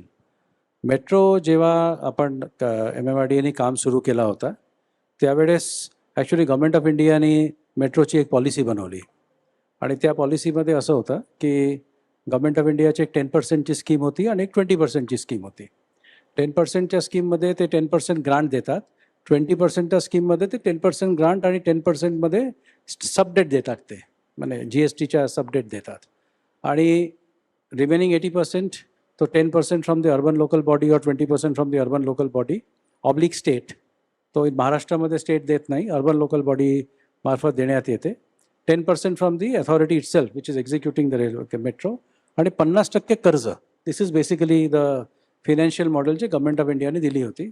आणि त्याप्रमाणे MMRDAने जे आहे ते 2017मध्ये माननीय मुख्यमंत्र्यांनी तशा प्रकारच्या केंद्राला पत्रही दिलं होतं. Now we have not been able to get the central assistance, and we have also not been able to get. 3 more decisions were taken by government of Maharashtra. पहिला निर्णय हा होता की स्टॅम्प ड्युटीचा 1% अधिभार जे आहे ते 1% अधिभार कलेक्ट असा करावा आणि त्याला MMRDAला द्यावा. So that was first. Second was this additional development charge. So 100% additional development charge can be collected, and that 100% additional development charge can be given to the metro. And so one is stamp duty, second was additional development charge, and also the urban local bodies have to contribute to this particular thing. Now, third was TOD, third was transit-oriented development. Now, in due course of time, what happened that काय झालं की BMCच्या DP मंजूर झाली आणि FSI became a non-issue. UDCR आला, FSI has become the non-issue. तो option 3 जे आहे ते ऑप्शन 3 मध्ये म्हणजे गव्हर्नमेंट हॅज टू डिसाईड की what they want to do about it, because it is essentially a revenue sharing thing now. Option 2 जे आहे ते महापालिकेने कलेक्ट करायची ॲडिशनल डेव्हलपमेंट चार्ज आणि त्याला इथे वर्ग करायचा आहे. आणि ऑप्शन 1 जे आहे आणि त्यासाठी अर्बन इन्फ्रास्ट्रक्चर फंड क्रिएट करायचं आहे. आणि ऑप्शन 1 जे आहे ते स्टॅम्प ड्युटीचा 1% जे आहे ते राज्य सरकारने MMRDAला द्यायचं आहे. So 10% money is to come from government of India. आता आपण केंद्राला नुकत्याच लिहिलेलं आहे की you please give us the 10% money and we will follow up and that will come. Second is this state government's dues. Then MMRDA त्याचे स्वतःचे land monetisation वगैरेचा जे आहे त्याच्यातनं 10% ते फंड करतील आणि उर्वरित पैसे जे आहे ते उर्वरित पैसे आपण कर्ज उभारून आपल्याला हे करायचं आहे. कर्ज उभारताना जे नॉर्मल जे इलेक्ट्रिकल वर्क्स आहे तर इलेक्ट्रिकल वर्कसाठी मल्टीलॅटरल फंडिंग एजन्सीज आपल्याला फंड करतात. आणि MMRDA has now tied up with JICA, then Asian Investment Bank, New Development Bank, Asian Development Bank, अशा प्रकारच्या मल्टीलॅटरल एजन्सीज बरोबर आपण टायअप केलेला आहे for doing that part of the funding. Remaining जे एक आपला पार्ट आहे त्यासाठी आपण रुरल इलेक्ट्रिफिकेशन कॉर्पोरेशन बरोबर आपला एक अंडरस्टँडिंग आता नुकत्याच झालेला आहे. तर this is how we are trying to close the metro financially. 1916मध्ये 2016मध्ये एक उमटाची बैठक झाली होती, अर्बन मेट्रोपॉलिटन ट्रान्सपोर्ट अथॉरिटी. आणि त्या बैठकीमध्ये असं ठरलं होतं, त्याच्यामध्ये MMRDA commissioner, BMC commissioner, transport commissioner हे सगळे मेंबर्स असतात. Chief secretary is the chairman. तर त्या कमिटीमध्ये असं ठरलं होतं की 25% of the cost has to be borne by the urban local body. आणि जसे Poona municipal corporation contributes to the Poona metro, आणि तशाच प्रकारे नागपूर म्युन्सिपल कॉर्पोरेशन नागपूर मेट्रोला कॉन्ट्रीब्यूट करतात. तर याच्यामध्ये ठरलं होतं की BMCनी पण कॉन्ट्रीब्यूट करावा. So that I have now written to the BMC commissioner requesting him to place his contribution. The एकंदरीत 20,000 odd crores comes from the corporation, and आपण जे आत्तापर्यंत खर्च केलेला आहे त्याच्यामध्ये 4,500 कोटी रुपये त्यांना आपल्याला द्यायचं आहे.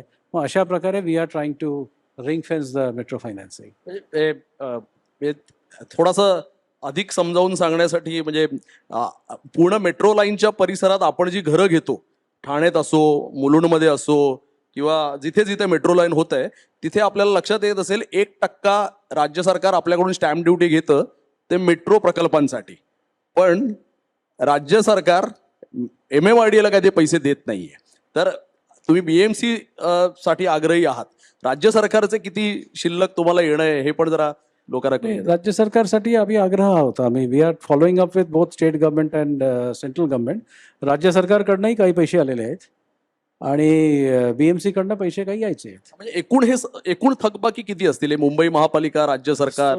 टोटल इफ यू से त्याला जर थकबाकी म्हणालो, because as far as BMC is concern त्यांनी ॲडिशनल FSI किती कलेक्ट केलं ती फिगर आमच्याकडे नाही आहे. तर I cannot really talk about that. And regarding this thing, I have written to him. Total amount which BMC will have to pay for the metro will be 20,000 crore. तर त्याच्यामध्ये 4,500 कोटीचा आत्ताचा हे असेल, त्याची बजेट तरतूद वगैरे करावे लागेल. It is a decision which they will have to take. And 10% will come from government of India. मेट्रोवरच पुन्हा एक प्रश्न आहे. शहाजी पाटील यांचा प्रश्न आहे. MTHL आणि म्हणजे मेट्रो रेल ही MTHL ला पॅरलल असणार आहे का? एखादा असा काही प्रकल्प किंवा नियोजन आहे का की इथले लोक दक्षिण मुंबईला जोडले जातील? नो, हे I don't no. There is म्हणजे असं लोकांना वाटते की MTHL मध्ये मेट्रो धावतील, पण तशा प्रकारचा कुठलाही प्लॅनिंग नव्हती आणि तशा प्रकारचे कुठला प्लॅनिंग नाही. छत्रपती शिवाजी मेमोरियल टर्मिनस, नवी मुंबई इंटरनॅशनल एअरपोर्ट अशा प्रकारचा एक प्रकल्प जे आहे ते प्रकल्प गव्हर्नमेंट ऑफ इंडिया आणि गव्हर्नमेंट ऑफ महाराष्ट्राने जॉईंटली इमॅजिन केलेला आहे. आणि त्या प्रकल्प MVRC जे आहे, MRVC मुंबई रेल विकास कॉर्पोरेशन त्यांनी करायचं आहे. पण ती आता ही ड्रॉइंग बोर्ड स्टेजवर आहे, म्हणजे it is a very preliminary stage, so तसं काही नाही आहे. बट व्हेरी इंटरेस्टिंगली आता जसे Nerul, Seawoods, Nerul, Uran down to your Raigad, that railway line is now completed. It will be started any day. तर अशा प्रकारचे त्या भागाचं जे सबर्बन रेल्वे नेटवर्क आहे, ती सबर्बन रेल्वे नेटवर्क आता डेव्हलप झालेलं आहे. तुमच्या यातून आत्ता मला वाटतं रमेश नार्वेकर यांनाही त्यांचं उत्तर मिळालं असेल. पनवेल, पेण, रोहा यासाठी काही ट्रान्सपोर्टची वेगळी काही सुविधा आहे का असं त्यांनी विचारलं होतं. पण पनवेल, पेण, रोहा या भागासाठी काही वेगळी वाहतूक सुविधेचा विचार आपण करतोय का, असा त्यांचा प्रश्न होता. सो पनवेल आणि Pen, this both will come under CIDCO jurisdiction now. Sumit Ranjane, Deepak Pawar आणि सागर जोशी या तिघांचे एक असे प्रश्न आहेत की साधारण 2017-18 नंतर MMRDA ने आपला फोकस मुंबई, म्हणजे तुम्ही तुमच्या भाषणात तो उल्लेख केला, त्या अनुषंगाने तो प्रश्न असेल की मुंबईच्या पल्ल्याड आपण जायला हवं अधिक वेगाने, असा MMRDAचा अप्रोच राहिला. अलीकडच्या काळात तर ठाणे, त्या अगदी बदलापूर, तळोजा, पालघरपर्यंत आपण विकसित वेगवेगळे भाग, वेगवेगळे प्रकल्प करतोय. तुम्ही ग्रोथ सेंटरची कल्पना मांडली, ती कशा पद्धतीने आपण त्या विकासाचं प्रारूप नेमकं आपण कसं पाहतोय? एक वेगळं BKC या सगळ्या भागामध्ये आपण डेव्हलप करायचं पाहतोय का, आणि तसं एकंदर प्रारूप कसं असेल? या I think we can say second BKC because BKC एक सक्सेसफुल मॉडेल आहे आणि आपल्या समोर आहे, आपल्याला दिसायला मिळते. अँड ॲज आय सेड की 4% GDP Mumbai metropolitan area contribute करतो, त्यापैकी 2.8% comes from that little bit of 168 hectares of land. So आपण आता जे MTHL इन्फ्लुएन्स एरियामध्ये न्यू टाउन डेव्हलप करणार, त्याच्यामध्ये निश्चितच हे BKची जी कॉन्सेप्ट आहे ती कॉन्सेप्ट आहे. In fact very honestly earlier in CIDCO for instance, तर आपण नैनामध्ये पण जे डेव्हलपमेंटची प्लॅनिंग त्यावेळेस तिथे केली होती, that is the same standard as new Bombay. BKC has the same standards as the New Bombay actually made the standards first. So त्यांच्या स्टँडर्ड्स आपण इथे घेतलं. So it is the same standards and now त्याच्यावर आपल्याला improve करावे लागेल. त्यावेळेस that was futuristic. पण आता कसं आहे की लोकसंख्या जास्त होणार. व्हेरी क्रुशियली या संपूर्ण ठिकाणी first and foremost is the issue of water, की पाणी कुठून आपण आणणार. आणि पाणी जर तुम्ही आणत असाल तर then how do you minimise your water footprint. तेव्हा नवीन सिटीज प्लॅन करत असताना सुरुवातपासूनच रिसायकलिंग ऑफ वॉटर, ग्रे वॉटरला यूज करणे आणि इवन ब्लॅक वॉटरला कशा प्रकारचे यूज करावा, that is going to be one very good thing. Second issue I think is the management of storm water drains. आपले जे पॉटहोल्सचा आपला विषय आपल्याला असतो, that is essentially because of bad storm water drains. ते फ्लडिंग होतात, the water spills over the thing. So you have to think about the question of storm water drain. Thirdly, आता FSI has become a non-issue. Therefore, the question is staggered working hours. मुंबईमध्ये आपण फार प्रयत्न केलं परंतु successful आतापर्यंत झालेला नाही आहे. So therefore, at 9 o'clock in the morning, all the cars are going to come out. And at 9 o'clock in the morning, 9, 10, 8, whatever, that period, all the people are also going to come out. It is going to be the peak hour, whether you like it or not. And similarly in the evening 5:30 to 7 o'clock, unless लोकांना work from होमचा culture, आणि in certain countries of the world especially in Europe ते staggered working आवर्सचा एक culture त्या ठिकाणी निर्माण झालेला आहे की people work in different work hours. So you are working round the clock, all services are going round the clock, परंतु the pressure on the service doesn't come. Now याच्यामध्ये आपल्याला जसे आपण वॉटर तयार करत असताना बांबडे बसलेले आहेत, BMCच्या पूर्ण सिस्टम त्यांनी तयार केलेली आहे. We always go by the peak capacity. We don't go by the average capacity. तशाच प्रकारे रोड्स आणि स्टॉर्म वॉटर ड्रेन्सचा future designs that will have to be done by peak capacity. And that peak capacity should be 1 in 100 years करायचं की 1 in 1000 years करायचं. This is the question that is before us. याच अनुषंगाने एक महत्त्वाचा प्रश्न आहे. म्हणजे आपण आपल्या प्रस्तावनेत सविस्तर असं म्हणालात की शिवडी नावाशेवाच्या पल्ल्याड नवी मुंबईच्या भागात आपण नवी मुंबई सारखं एक लहानसं टाउन डेव्हलप होऊ शकेल अशा पद्धतीने एक आखणी करतोय. नेमकी काय रचना असू शकते, म्हणजे MMRDA नेमकं काय विचार करताय? म्हणजे मुंबई, नवी मुंबई, पनवेल आणि या त्रिकोणामध्ये आणखी एक नगर या निमित्ताने उभं राहील. हां, देर is a great demand for financial institutions, there is a great demand for IT and ITES. Also Mumbai is म्हणजे मुंबई बॉलिवूड म्हणून ओळखले जायचं, आणि आता ही जे मुंबईमध्ये because of the things the film industry is also looking for another place to shift of तर त्याची एक हे आहे. त्यानंतर affordable housing, living away and working there. तर therefore ITES, health, education institutions, essentially कुठलाही सिटी जर आपण डेव्हलप करतो, easiest way to develop the city other than infrastructure, first get some institutions, second get some private sector institutions. हे जे private, मी एक शब्द वापरत होतो मार्केट मेकर, तर हे जे मोठे इन्स्टिट्यूशन्स येतात ते मार्केट मेकर्स असतात. आणि आपण जर बघितलं फॉर इन्स्टन्स पुणे जे आहे ते इन्स्टिट्यूशन्सची सिटी आहे. कॅन्टॉनमेंट होती, मग आर्मीसारखा इन्स्टिट्यूशन आला, मग व्हेरियस डिफेन्स एस्टॅब्लिशमेंट्स त्या ठिकाणी आली, युनिव्हर्सिटी स्थापित झाला. तर अशा प्रकारे जी न्यू सिटीज जे आपण स्थापित करणार हे इन्स्टिट्यूशनल बेस घेऊन आपल्याला केलं, आणि इफ यू टेक मॉडर्न प्लॅनिंगला आपण सिरियसली केलं then they will be more successful. आणि आपण प्लॅनिंग करत असताना we will keep those things in mind. खाली प्रेक्षकांकडूनच आलेला प्रश्न आहे, संजय डाकवे यांनी विचारलाय, पोयनाड येथील प्रस्तावित विकास केंद्र कशा स्वरूपाचं असेल? सो पोयनाडला इंडस्ट्रीयल ग्रोथ सेंटर म्हणून करायचा विचार आहे. आणि that is about 10 square kilometres of it's a small industrial growth centre that we plan to do. आता why 10 square kilometre and why not more हा प्रश्न आहे. तर त्याच्यामध्ये असं आहे की इकॉनॉमिक्समध्ये एक कॉन्सेप्ट असतो क्राउडिंग आउट. म्हणजे जर सरकारच सगळं करायला गेलो तर प्रायव्हेट सेक्टर काय करणार? तर सरकारने तेवढंच करावं जितकं गरज आहे आणि बाकी सगळं प्रायव्हेट सेक्टरने करावा.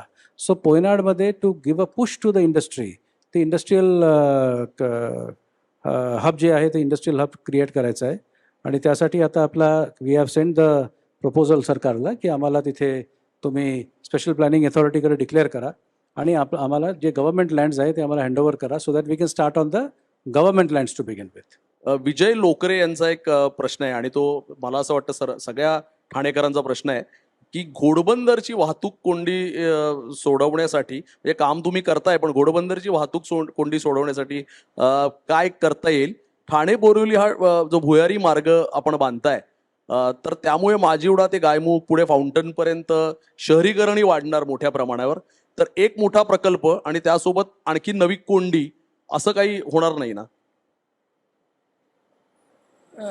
बघा, आपण ग्रोथ फेजमध्ये आहोत आणि ग्रोथ फेजमध्ये बरेचसे गोष्ट होणार आणि आपण एक प्रॉब्लेमला टॅकल केलं की एक दुसरा काहीतरी विषय निर्माण होणार. हे जे तुम्ही कॉन्सेप्च्युअलाइज केलेलं आहे एकदम बरोबर आहे.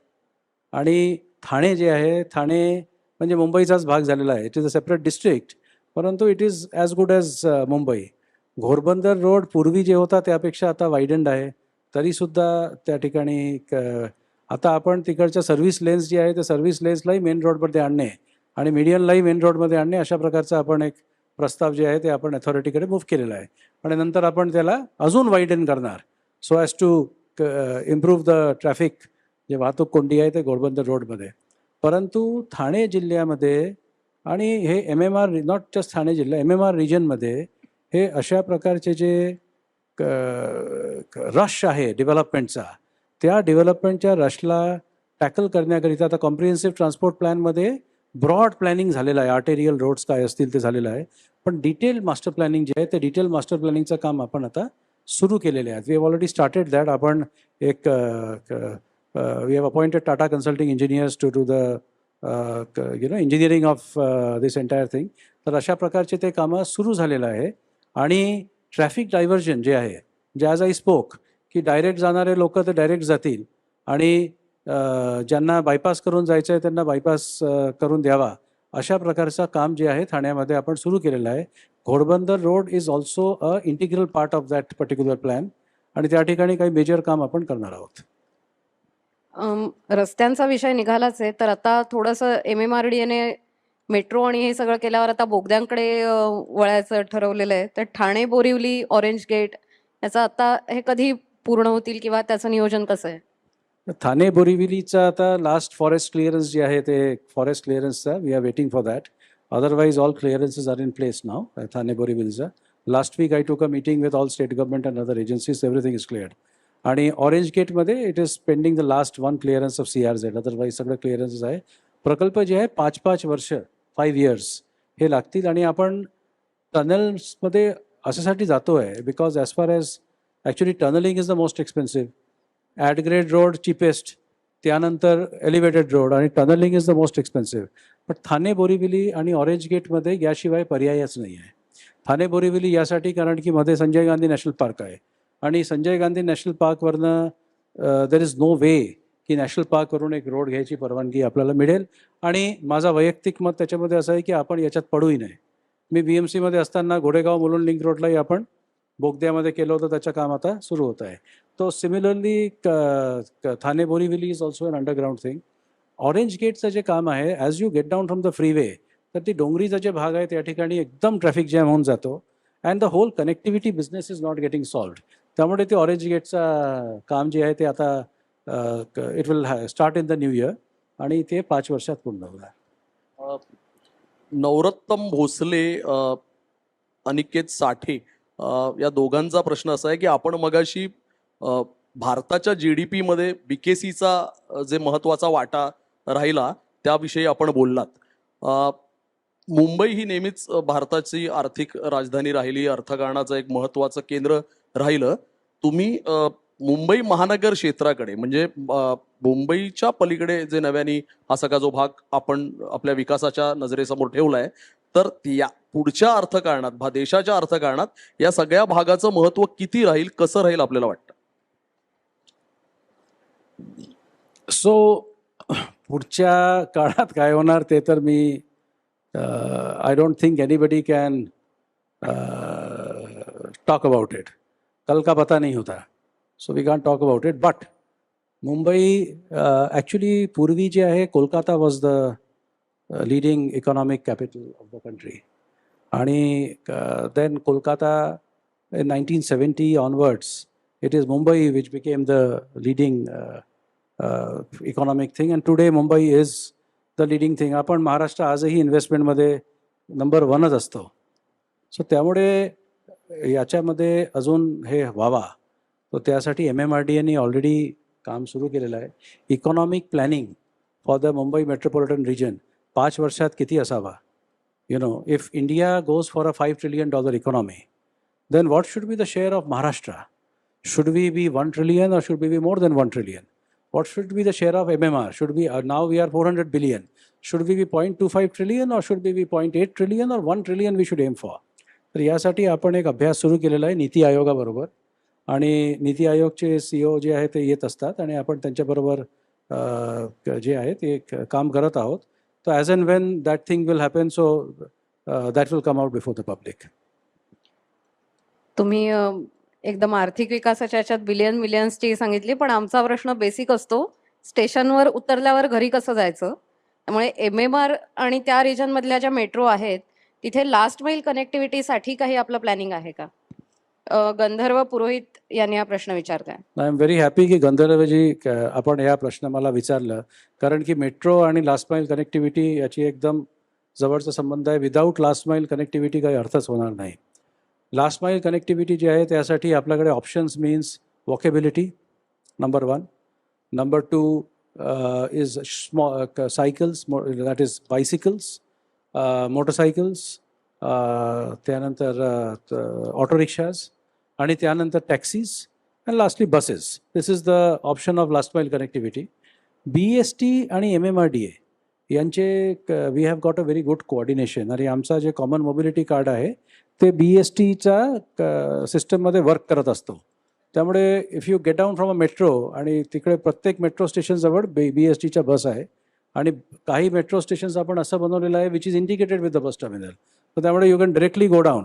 इट्स ऑल अ क्वेश्चन की तितकं जागा तिकडे उपलब्ध आहे का. ज्या ठिकाणी जागा उपलब्ध आहे, मुंबईमध्ये काम करण्यामध्ये essentially well money is always an issue, but money is never the main issue. Main issue is site मिळाला पाहिजे. तर आपल्याला जिथे जिथे साईट मिळालेली आहे ते डायरेक्ट सिमलेस कनेक्टिव्हिटी आपण केलेली आहे. सेकंड इज प्रत्येक मेट्रो स्टेशनमध्ये ऑटो स्टँडची व्यवस्था आहे, प्रत्येक मेट्रो स्टेशनमध्ये सायकल रेक्सची व्यवस्था आपण ठेवलेली आहे. सो देअरफॉर लास्ट माईल कनेक्टिव्हिटीसाठी हे ठेवलेलं आहे. The average distance between 2 metro stations is something like 800 meters.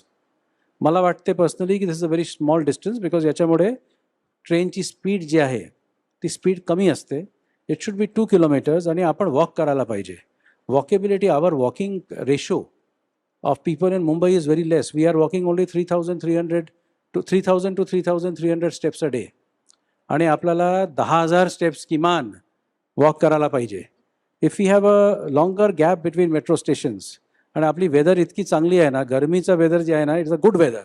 आपण जर ते वॉक करायचा हे सिस्टम असलं, कारण की इथे एक्सरसाइज करायचा वेळ नाही, this is only thing that we can do, तेव्हा ते होतील. तर within the limited space constant जे अवेलेबल आहे त्या ठिकाणी हे फॅसिलिटीज जे आहे ते फॅसिलिटीज ठेवलेलं आहे. अगदी एक स्थानिक प्रश्न आहे.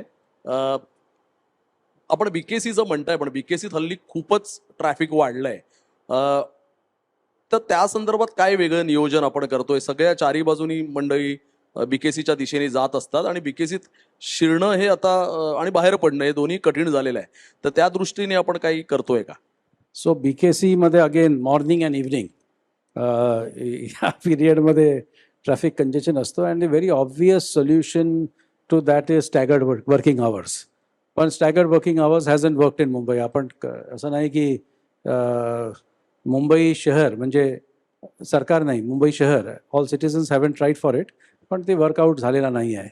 त्यामुळे आता आपण एक एजन्सी कन्सल्टंट अपॉइंट करतोय की to facilitate what are the new steps to be taken so that entry, ingress and egress from BKC is made simpler. अशा प्रकारचं आपण एक सुरू करतोय. A couple of bridges will have to be made. आज जे आपल्याकडे एंट्री आहे ते क्लॉग्ड होऊन जातात. आता मोठे मोठे डेव्हलपमेंट झालेले आहेत, त्यामुळे ते एंट्री गेट्स क्लॉग होतात. आता एक मोठा मॉल आला, समजा एक कन्व्हेन्शन सेंटर आला, तिथे इतके गाड्या येतात, so obviously clogging will happen. So त्या ठिकाणी आपल्याला काही इनग्रेस आणि एग्रेससाठी आपल्याला एक काही ब्रिजेस वगैरे करावे लागेल. तर that is the thing and we are in the process of preparing that plan.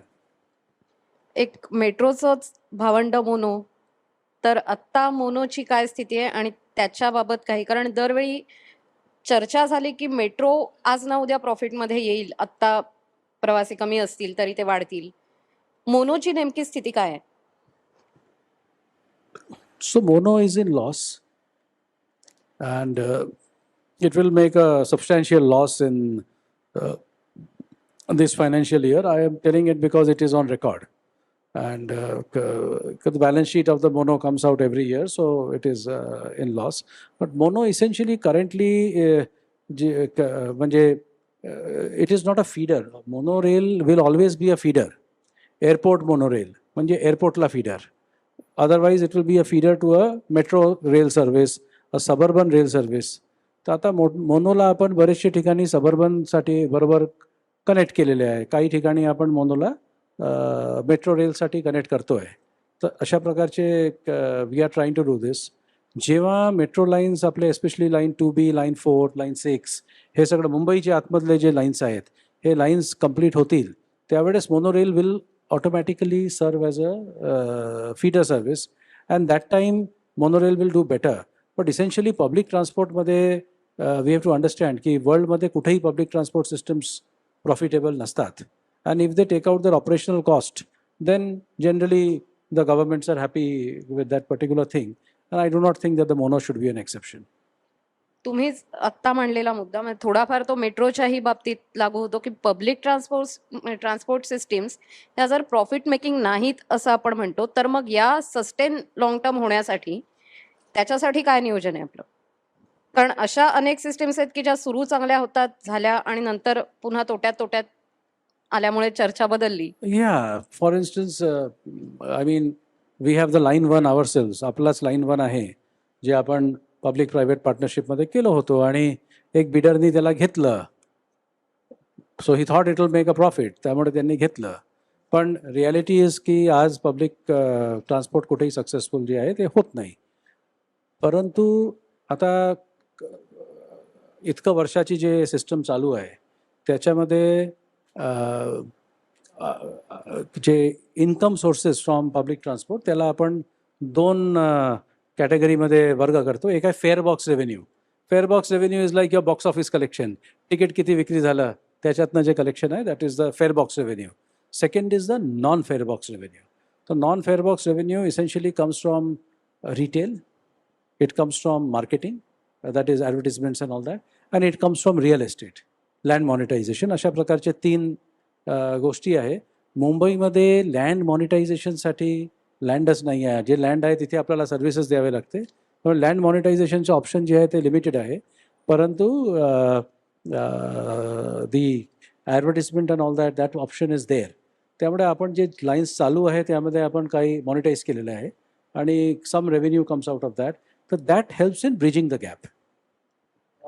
Sunita Mahamulkar आणि सारिका जोशी या दोघींचा असा एक प्रश्न आहे की राज्य सरकारने एकूण नवीन जो UDCPR आणलाय त्यात तुम्ही मगाशी म्हणालात त्याप्रमाणे चटई क्षेत्राला म्हणजे FSIला काही बंधनं नाही, आता मुक्त हस्ते उधळणच ती झालेली आहे.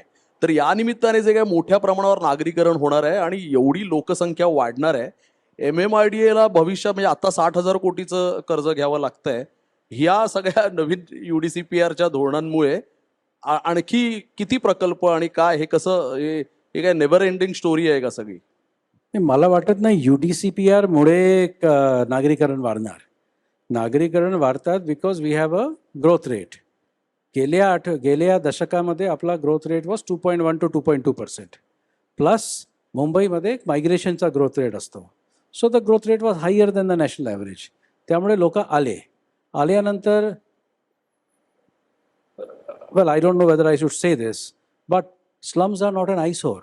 A person comes from X village आणि त्या X विलेजवरनं तो मुंबईमध्ये काम करतो आणि he stays in a slum.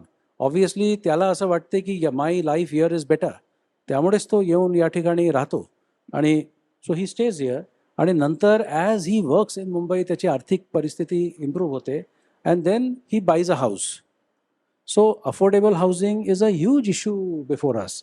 आणि हाऊसिंगला अफोर्डेबल कसं करावा त्यासाठी देर आर व्हेरियस पॉलिसीज. या पॉलिसीमध्ये price is a function of supply and demand. आणि लँड जे आहे, लँडचा supply curve is vertical. So land supply is restricted. Now by increasing the FSI, this supply curve of land which is vertical like this, I have made it like this. So you are increasing the supply, you are reducing the price. That is the concept. शहरीकरण आता आपला growth rate is 1.8 or 1.9%. We have already come down in this area in the national growth rate below 2%. आणि काही मायग्रेशनचा pressure आपल्याकडे असणार. So the overall growth rate will come down. So अर्बनायझेशनचा जे एक विषय आहे तो अर्बनायझेशनचा विषय will be a function of demand and supply. And FSI जे पहिले एक रेस्ट्रिक्टिव्ह एंटिटी होता, UDCRमध्ये त्याला रॅशनलाइज केलेले आहे आणि it is very easy to interpret and that has become a non issue. So it is an enabling factor. That is how I would like to look at it. आणि as urban development agencies आपल्याला त्यासाठी infrastructure जे आहे ते आपल्याला द्यायचं आहे. तूर्त MMRDA is doing work of something like, I think total MMRDA's project portfolio will go up to 3 lakh crores. That is the expectation, yeah. अनुषंगानेच Gita Karadkar यांचा प्रश्न आहे. 100% तुमच्या अखत्यारीत तो आहे की नाही याबद्दल मला शंका आहे, पण तरीही प्रश्न महत्वाचा आहे. नगर वाढलं, वस्ती वाढली, तर बाकीचे रिसोर्सेस ते कसे मॅनेज होणार? म्हणजे हा अगदी 100% MMRDAचा विषय नसला तरी त्याच्यावरचं एक तुमचं व्हिजन म्हणून ऐकायला आवडेल. म्हणजे बाकीचे रिसोर्सेस पाणी, एनर्जी.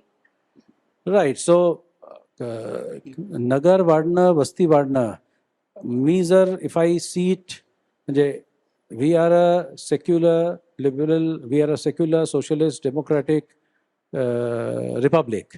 हे 4 गोष्टी जर आपण बघितलं तर दॅट मीन्स की कुठेही नागरिक असावा त्या ठिकाणी त्याला सर्व्हिस तर द्यावे लागेल. Weather he stays in Mumbai or whether he stays in Amgaon, service has to be provided to him. So our previous president Abdul Kalam Sahab had coined this term, provision of urban facilities in rural areas. Somebody or the other has to give services. How are we giving services? हा प्रश्न आपल्या समोर असतो. One, services we give based on available technology. But then there is something else which is always happening. Technology evolve होता है आणि त्यामुळे things which were expensive earlier, not available earlier, they have become available. For instance, I'll give you a very simple example. Concrete roads. Concrete road बनवायचं कसं पहिले फार कमी लोकांना माहीत असायची. Today everybody knows how concrete roads are constructed. So the technology is now known to everyone. So I think the city's government has to provide facilities, and that is the preamble of our constitution. So we have to do that. And well, technology and innovative ideas will have to solve it. एक शेवटचे 2 प्रश्न घेऊया. अनुषंगाने एक आत्ता तुम्ही सांगितलं की हे त्या ठिकाणच्या महानगरपालिका किंवा स्थानिक प्रशासनाचंही काही अंशी काम आहे. याच मंचावरही यापूर्वी या सगळ्या विषयावर चर्चा झाली होती. अनेक प्राधिकरणं असली की गोंधळ वाढतो असं वाटतं का? या अनुषंगाने म्हणजे मी तिला जोड प्रश्न विचारतो. याच व्यासपीठावर मध्यंतरी मुंबई महापालिकेचे आयुक्त इक्बाल सिंग चहल आले होते आणि त्यांनी खूप ठामपणे सांगितलं की मुंबईत आता एकच प्राधिकरण असायला हवं आणि ते मुंबई महापालिका. अर्थातच ते त्या महापालिकेचे आयुक्त असल्यामुळे म्हणत असावेत, पण ते असं ठामपणे म्हणत होते. ही खूप मुंबईचे खूप वेगवेगळे पालक झालेले आहेत, त्यामुळे थोडासा गोंधळाची परिस्थिती होते. आपल्या भाषणाच्या सुरुवातीलाही आपण तो थोडासा धागा पकडला. नेमकं याविषयी आपलं मत जाणून घ्यायला आवडेल. So that is as they say, na, म्हणजे I'll talk a bit in English because it's a bit of a theoretical type of thing. So you know what? Ki the truth always has many faces. It doesn't have only one face. On one hand, you have this thing that there should be one agency and that agency should have all the authority. So honestly speaking, there is only one agency, the government of India. And then the state governments are practically, working below them. And then the local governments work below them. So we all are a part of a common nation. आता त्यामध्ये वेगवेगळे departments आहेत. So that is a part of specialization. So between specialization and generalization, you have to choose a golden mean. Now, महापालिकेचा जे expertise आहे ते महापालिका करत आहे. मला वाटते जेव्हा ते प्राधिकरणाचे विषय म्हणतात that is regarding the planning authorities. So MMRD is a planning authority in BKC and in Oshiwara, Powai, etc. And MHADA is planning authority त्यांच्या एरियामध्ये. स्लम एरियाजमध्ये SRA प्लॅनिंग अथॉरिटी आहे. परंतु ओव्हरऑल प्लॅनिंग अथॉरिटी या एरियामध्ये BMC आहे. परंतु BMC has to make its plan as per the regional plan जे MMRDA बनवतात. So I think that was what he was speaking about. And that is a part of government policy and it's a political decision. सरकारला जर वाटलं की एक authority असावा then they can do one authority. त्यांना जर वाटलं वेगवेगळे अथॉरिटी असावं they can do different authorities. And I think it is something between the advantages of specialization vis-a-vis the advantages of generalization. And I think the correct answer will lie somewhere in the middle. आपण शेवटचा प्रश्न घेऊया. संकेत सातोपेने एक प्रश्न तुम्हाला विचारलाय. आपण मुंबई महापालिकाचा कारभार पाहिला, आपण सिडकोत काही वर्ष होता. मुंबई महापालिका आता MMRDAचे तुम्ही आयुक्त आहात. तुम्हाला भविष्य काळात स्वतःला इन्फ्रामॅन म्हणून घ्यायला आवडेल का? I am a public servant and I am extremely fortunate की मला गेल्या म्हणजे on the 7th year of my service मला नागपूरमध्ये महाराष्ट्र एअरपोर्ट डेव्हलपमेंट कंपनीमध्ये नागपूर एअरपोर्टच्या डिझायनिंगचा मला वेळ मिळाला. नंतर मी नागपूर इम्प्रूव्हमेंट ट्रस्टचा चेअरमॅन झालो आणि देन मुंबईमध्ये आल्यानंतर I got the opportunity to work in these 3 sectors. And as I worked in these sectors तर मला असं दिसलं की याच्यामध्ये मला फार इंटरेस्ट पण आहे. And I was very fortunate. I could work as municipal commissioner. I could work as collector. तर मला हे opportunity मिळाली. I am grateful to the Almighty that I have got this opportunity. And I think our duty and service is to the Constitution.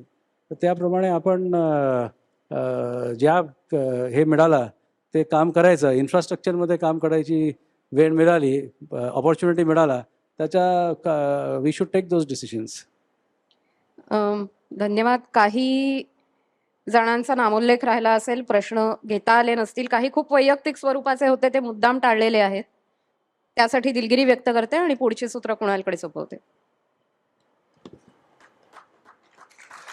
एकदा जोरदार टाळ्या खरं तर आपल्या सगळ्यांकडून अपेक्षित आहे. कार्यक्रमाच्या सुरुवातीला निवेदन करताना असं म्हटलं होतं की महानगरांचा कायापालट कसा होणार या प्रश्नांची उकल आज लोकसत्ता शहरबांमधून आपल्याला होणार आहे आणि ती बऱ्यापैकी आपल्याला झाली असेल. अधिक जी आपल्याला माहिती आहे त्याच्यासाठी लोकसत्ता आपण वाचतोच आहोत. आणि सुरुवातीला गिरीश सरांनी ओळख करून देताना म्हटलं होतं की ते उत्तम किशोरदांची गाणी वगैरे सुद्धा त्यांना अगदी म्हणजे मुखोद्गत आहेत, ते उत्तम ते गातात सुद्धा. मी त्यांना गायला नाही सांगणार आहे इथे अजिबात. पण एक किशोरदांचं प्रसिद्ध गाणं आहे की ई हे बंबई नगरिया तू देख बबुआ, सोने चांदी की डगरिया तू देख बबुआ, जादू टोने की बजरिया में माया नगरी में झटपट बदले मुकद्दर का खेल बबुआ, असं ते म्हणतात. हे शेवटचं जे वाक्य आहे फार महत्वाचं आहे. धोरणकर्त्यांच्या हातामध्ये सर्वसामान्यांचं मुकद्दर का खेल आहे, तर त्या सुखसोयी ज्या आहेत त्या आम्हाला मिळत राहतील अशी अपेक्षा करायला काही हरकत नाही. पुन्हा एकदा जोरदार टाळ्या त्यांच्यासाठी झाल्या पाहिजे. आणि समारोपाकडे आता वळताना मी पुन्हा एकदा माननीय संपादक गिरीश कुबेर सरांना विनंती करतो त्यांनी कृपया व्यासपीठावरती यावं आणि गिरीश सरांच्या हस्ते आपण आधी लोकसत्ताच्या वतीने आयुक्त साहेबांचे आभार मानूया. प्रश्न न विचारणं मला बरं वाटत नाही म्हणजे. तुम्ही आता प्राधिकरणामध्ये आहात, अनेक लोकांना हा प्रश्न मी विचारलेला आवडेल. लोकप्रतिनिधी नावाचा प्रकार तुम्हाला सहन करावा लागत नाही तर बरं वाटतं का? लोकप्रतिनिधी हा नावाचा प्रकार तुम्हाला सहन करावा लागत नाही, बीएमसी मध्ये कसा असतो किंवा ठाणेमध्ये कसा असतो वगैरे वगैरे, तर इथे सहन करावं लागत नाही तर बरं वाटतं का? प्रश्नाचं उत्तर नाही दिलं तरी चालेल म्हणजे.